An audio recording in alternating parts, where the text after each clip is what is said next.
Hey friends, today I'm gardening with Creekside. I am going to show you how I am going to prepare my shade garden for the winter. We're going to do a little cleanup here in the new shade garden along the driveway. Also, we are going to plant a couple of containers using perennials that love the shade and are evergreen, and then after this season I can add them to my landscape. As you can see, it is an absolutely stunning day here in North Carolina, a zone 8A, and we are going to be working in the newly renovated shade garden here between the house and our driveway.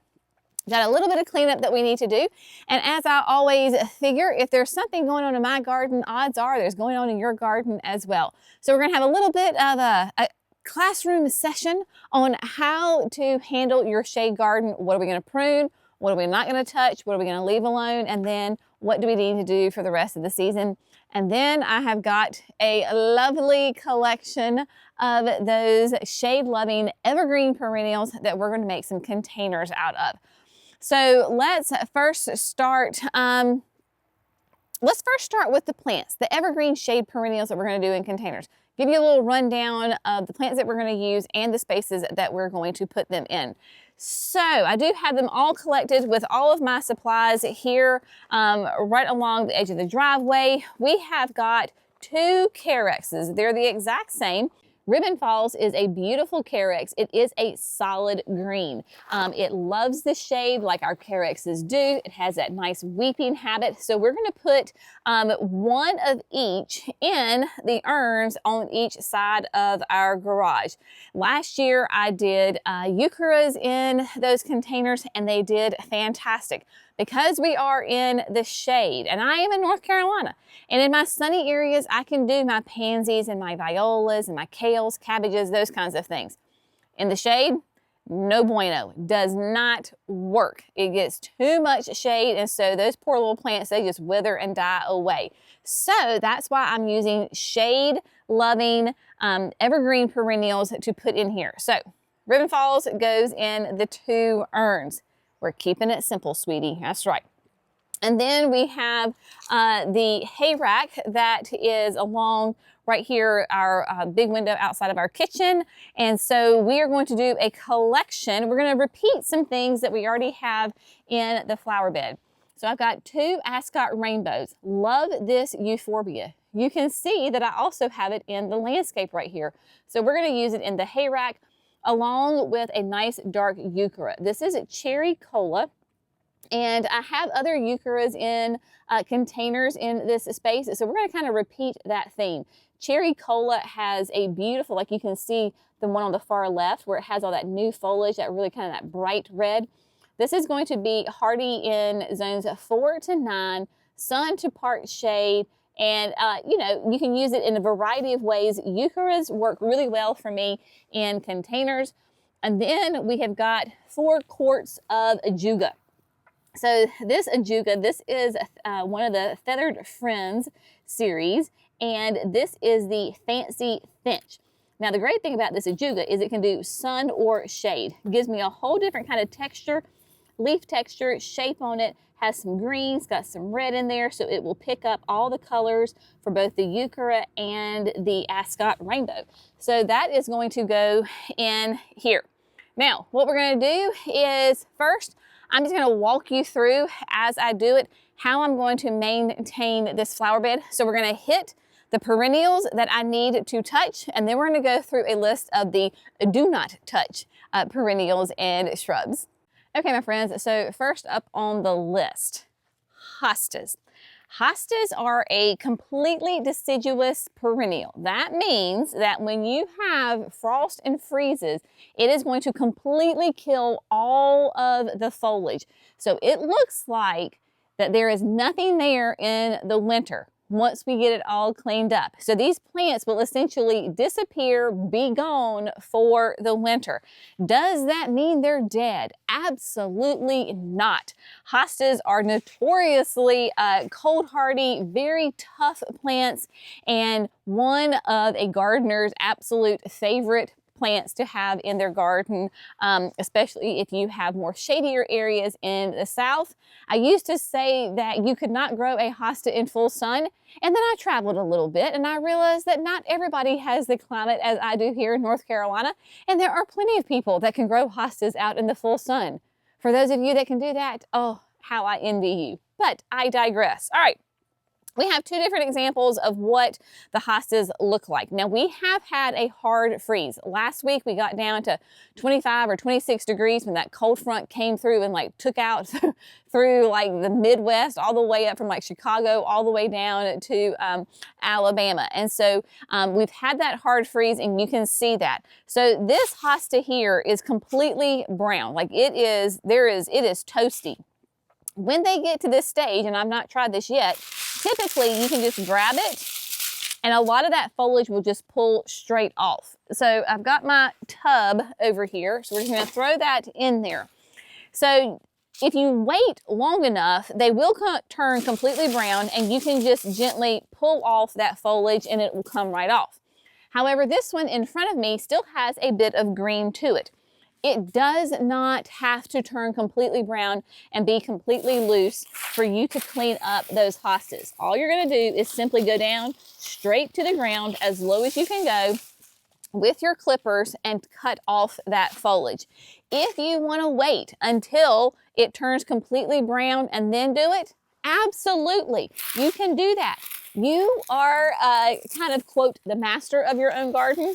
Wouldn't say you're not truly the master, but you are in charge, a great steward of your garden. So today I have time and I'm in this space, so I'm going to go ahead and cut back all of my hostas.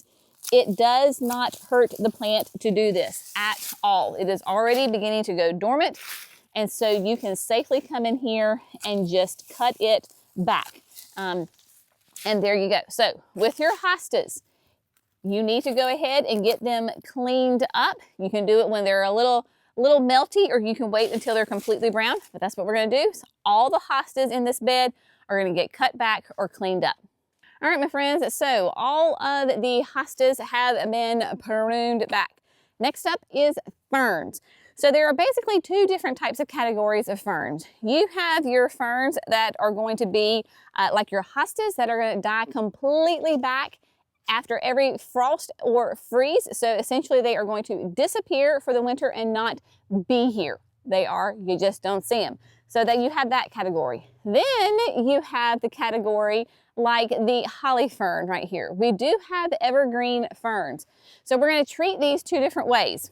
The ones that are like the hostas, guess what we're going to do? Yep, that's right. We're just going to come in here.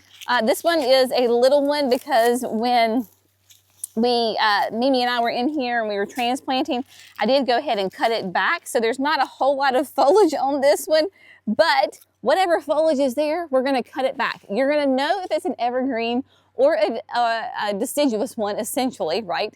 I know ferns aren't deciduous, but you get what I'm saying. They die back.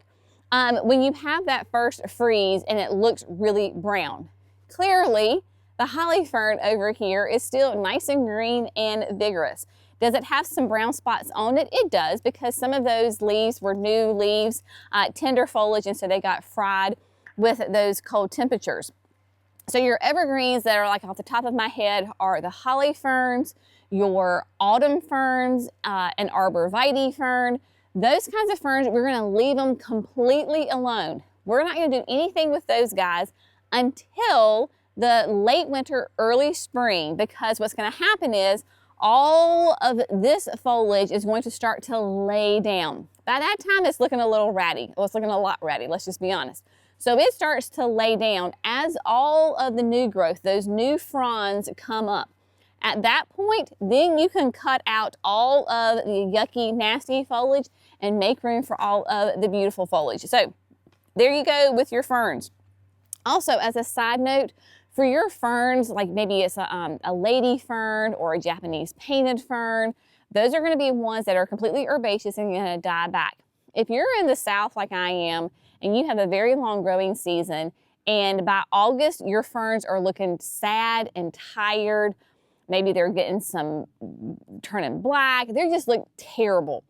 go ahead and cut them to the ground. That's right. Just take them and just cut them straight to the ground. I did that with my Dre's Dagger fern. It used to be up here on the corner, and it just, in August, oh my gosh, it looked awful. Y'all, in less than 2 weeks, it had completely flushed back out with beautiful, pristine foliage. So these plants are a lot tougher than we give them credit for. So if it's looking rough and it's looking sad, go ahead and give it a trim. Odds are it'll flush back out and be absolutely gorgeous. As a side note, I love living in the South. It is fantastic. I wouldn't want to live anywhere else. I love that we have mild winters, relatively speaking. I love that we can garden year round. What I don't particularly love is that my winter weeds are often much worse than my summer weeds. And I'm already getting winter weeds all up in my flower beds. That's the good thing for you folks who live in those crazy harsh conditions where you have tons of snow and you have snow all over the ground all winter. Guess what? You don't have to worry about pulling weeds. For me, it's a 12-month job, and they just absolutely spring up everywhere. So as I'm going through the beds, if I see a weed, I'm gonna pull a weed. All right, next up, Solomon seal. All right, my friends, now this is gonna be the hardest one out of all the tasks that we're gonna do today. So make sure you have your notes, and you're gonna take really good observations on what I'm going to do with Solomon seal. If you wait long enough on your Solomon seal, and this is the exact same thing on your hostas, the stems will just magically pull right out of the ground. And all you're gonna do is simply pick up your sticks. Yes, especially if you have like children in your life, you know, like the younger ones, toddlers, that kind of age, and they wanna help you in the yard. This is a great thing for them to do, because all they're doing is they're playing pick up sticks, right? Because the Solomon seal are just right underneath the surface of the ground. And they are those sticks, you know, and so as soon as you get those cool temperatures, then it literally just comes right out of the ground. So Solomon seal, literally the easiest thing to take care of in the shade garden. For this shade garden, we have covered all of the things that we need to cut back and trim. So just thinking about those herbaceous perennials, they're going to die completely to the ground. When in doubt, use Professor Google. That's right. As long as you know what kind of plant it is, hosta, fern, camellia, it doesn't matter, right? As long as you know what type it is, Google it. When is the best time to prune, and then fill in the blank, and that will at least give you a good guideline. So let's talk about what we're not going to touch. We leave it alone. Do not touch this in the fall. There's quite a few things here in the bed. As a general rule, all of your hydrangeas, yes, all of them, even your hydrangeas, your smooth hydrangeas that bloom on new growth, panicle hydrangeas, we don't want to prune them yet. We have hydrangeas like the Fairy Trail Bride that blooms on old growth. We leave it alone. We have a macrophylla back here.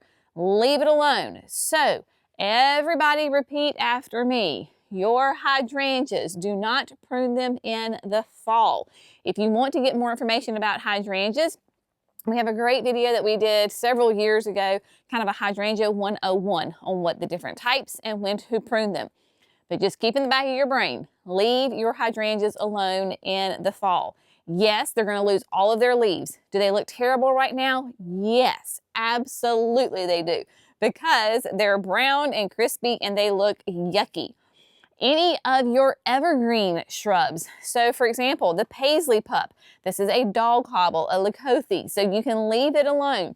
We do not want to prune that. Your evergreen perennials, so your carexes, any kind of carex. I don't prune a carex ever, so leave it alone.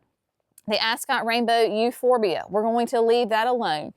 Your aspidistra, your cast iron plants, don't touch.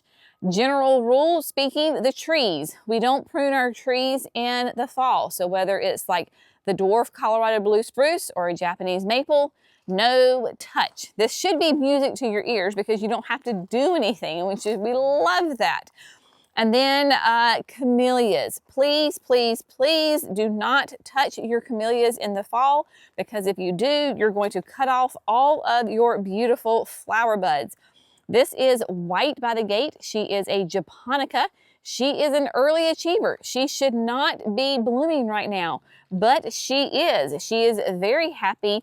She is putting on her gorgeous, beautiful, pure white flowers. So your camellias, whether they are japonicas like this, or they are going to be the sasanquas, which should be blooming right now. Your sasanquas are your falls. Your japonicas are not. Like I said, she's an overachiever. What can I say? So the only time that we're going to prune our camellias is immediately after they flower. So think early spring. And that's only if you need to shape them. I have not pruned White by the Gate ever. And so because I'm trying to get her to grow big, right? So only prune those camellias if you have to. Generally speaking, you don't need to, but we would do that in early spring. Any of, like I said, your evergreens. So we have, like in the container here, we have some hinokis. We're going to leave that. Heucheras, you're leaving. Your carex. This is that autumn fern that we were talking about earlier. Leave it alone. Your butterfly bushes. We've got some butterfly bushes over here. The butterfly candies. We do want to prune them, but not in the fall. We're going to prune them in late winter, early spring. So generally speaking, hopefully that kind of gives you a rundown of what we're going to prune and what we're not going to prune in this kind of situation. Now, what we're going to do is we're going to head over here. We're going to plant the hay rack first. I have got a bunch still of all of my dead annuals in there. So what I'm going to do is get all of the soil cleaned out, and I'm going to put fresh soil in. So I'm going to do that, and then I'll meet you over there at the hay rack. Okay, my friends, so all of the old plants, the old soil is out. Put in fresh soil. I haven't done anything else except put in fresh potting soil and then laid out the plants. As a side note, I had some of the Double Delight begonias in this bed. Dear heavens, my friends, let me tell you, if you have never grown those begonias before, you need to add them to your garden. Oh, dear heavens to Betsy. I took pictures of them right before we left for Alabama because I knew that it was going to be a hard freeze when we were gone and that they would get zapped. When I tell you they were trailing over and magnificent is not even the word. Oh my, there are several colors in that Double Delight series. If you're in the South, it will say, because on the tag it says full sun, I think to like part sun. If you're in the South with the heat and the humidity, you definitely need morning sun, filtered sun, but not hot afternoon. It will fry them. This gets 4 to 5 hours of great morning sun, and then it's in the shade, and they were glorious. So what I'm going to do, I've got that soil in there. I'm simply going to go ahead and sprinkle in some biotone, get them planted, and then I've got some of my Daddy Pete, the pine bark mulch. I'm going to top dress it. So just trying to make it kind of even, just bringing some color to this space for the winter. Nothing fancy. We're keeping it simple, but it's still going to be lovely, and it's still going to bring us lots of joy this winter season.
All right, so the planters have been planted. The urns, I mean, they look great. These ribbon falls just really kind of add such a nice pop of color here for the winter season. And of course, having that beautiful dark green evergreen, which I love, foliage that's going to be cascading down. It is going to be just a lovely, lovely sight. I'm telling you, if you don't have any of the Carexes, you need to get them, especially the falls. So there's feather falls that started the love affair for me. Then there's feather falls, ribbon falls, moon falls, lunar falls, you name it, there's a falls just about, but they are gorgeous. So there you go on that. I have not watered everything in yet because when I water it, it tends to kind of get smushed down. So I wanted to show it to you when it was nice and fluffy and pretty. So here you go with the hay rack right here. We've got the cherry colas, those ajugas in here, so fun, and they will grow and just come over just a little bit, not crazy. And then of course that ascot rainbow that I absolutely love and adore. Now, what will I do with all of these plants come spring when I'm ready to put in my summer annuals? Well, I just take them out, I add them to the landscape. It's as simple as that. That's the beautiful thing about using perennials and yes, even shrubs in your containers is when they outgrow the container or you're ready to switch it up for the season, just add it to your landscape. It's as easy as that. So it feels really good to have the bed tidied up a little bit. Yes, there'll still be some more, just a little bit of maintenance to do as the season continues. Once, all the leaves fall, I can come in here and kind of tidy everything up. We'll assess whether or not it needs to be mulched again, which I don't think it should since we just mulched it really well during the construction process.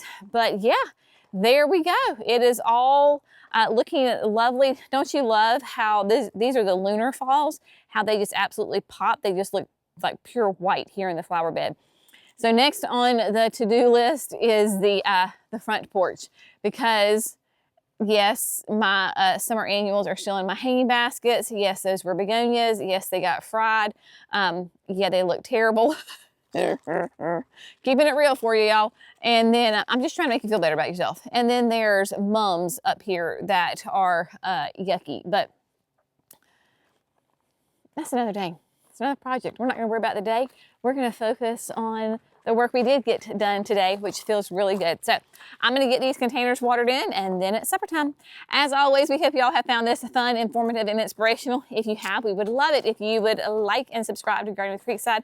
That way you don't miss those 5 videos that we do each and every week. Y'all have a fantastic day. I'm going to get to watering. I'll see you in the next video. Bye, friends.